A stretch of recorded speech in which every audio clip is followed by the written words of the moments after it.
এখানে কারা ছিল? অতিরিক্ত সচিব ছিল, সচিব ছিল, 9 নীতিমালা 19 নীতিমালা। আপনি দুইটাকেই মানবেন না। প্রাইমারি স্কুলে একটা করে কক্ষ করবেন, আর প্রতিবন্ধী স্কুলের দরকার নাই। এই কথাটা বলার জন্য আজকে আপনারা মতামত দিবেন, তার কাছ থেকে জবাবদিহিতা নিব। আগামীকাল রবিবার প্রতিনিধি টিম হবে।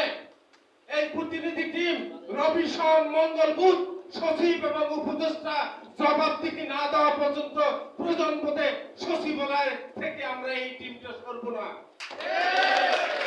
আন্দোলন তো হবেই, কিন্তু আমরা যারা মিনিমাম 5 জন 7 জন 10 জন দিন রাত 24 ঘন্টা উপদেষ্টার বাসায়, রাত 2টার সময় ফরহাদ মাজারের বাসায়, রাত 12টার সময় বিভিন্ন জন সচিবের বাসায় লিওজা মেনটেন করতেছি। আমাদের সাথে আজকে একটা কমিটি করবেন মিনিমাম উইলিংলি, যারা আগামী রবি টু বৃহস্পতিবার ঈদের আগে প্রত্যেকটা দিন আমাদের সাথে আমাদের ন্যায্য অধিকার। আমি মনে করি না 1000 10,000 লোক আন্দোলনে এখানে দাঁড়ালেই শুধু আন্দোলন অধিকার আদায় করা যায়, এটা না। আমাদের কূটনৈতিক তৎপরতায় উপদেষ্টা যা বোঝে না, উনি যে প্রতিবন্ধী, ওনার বুদ্ধাঙ্ক খুলে দিতে হবে, না হলে ওনার পদত্যাগ আমরা সুতরাং আগামী রবি টু বুধবার, আমরা রবি টু বৃহস্পতিবার একটা টিম হবে উইলিংলি।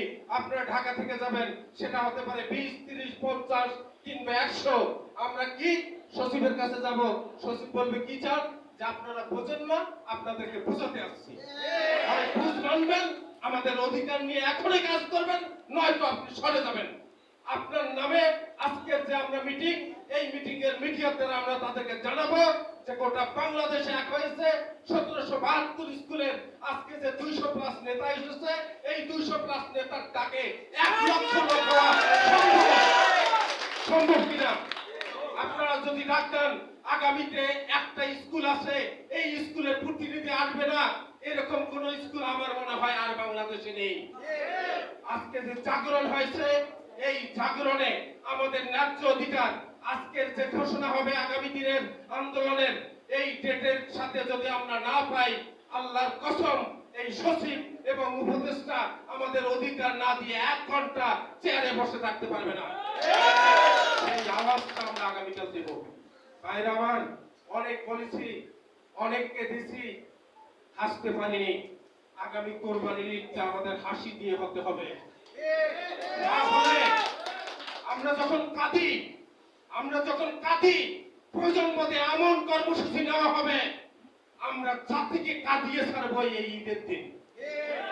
আমরা যখন কাঁদছি, আমরা যখন পুলিশের মার খেয়েছি, আর মার খেতে ভয় পাই না, আমাদের এই বিপ্লবী আওয়াজ হয় 1772টি স্কুলের অধিকার ইনস্ট্যান্ট দিতে হবে, আর সারাসারি নাই। তারপরে বলি, আমরা যখন নেত্রকোনায় 26 তারিখে যাচ্ছিলাম, যাওয়ার আগে সচিব মহোদয়ের সাথে দেখা করলাম।